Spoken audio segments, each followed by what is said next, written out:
Nagpaalala ang Department of Information and Communications Technology o DICT sa publiko kaugnay ng posibleng Distributed Denial of Service o DDoS attack o traffic flood sa November 5, 2025 na maaring magdulot ng pagbagal o hindi pagload ng ilang websites at apps.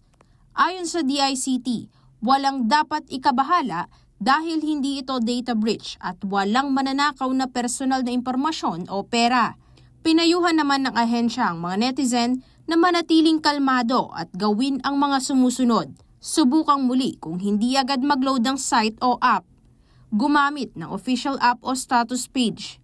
Sundan lamang ang verified updates at iwasan ang pagsali sa illegal online activities. Sa ilalim ng Oplan Cyberdome, katuwang ng DICT ang Cybercrime Investigation and Coordinating Center o CICC, National Telecommunications Commission o NTC, mga law enforcement agency at iba pang partner organization sa pagtitiyak ng kaligtasan ng online platforms.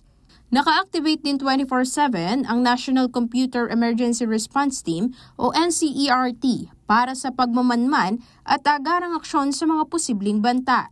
Hinihikayat ng DICT ang publiko na i-report ang anumang kahina-hinalang insidente sa 1326 at dict.gov.ph o tumawag sa 1326 hotline.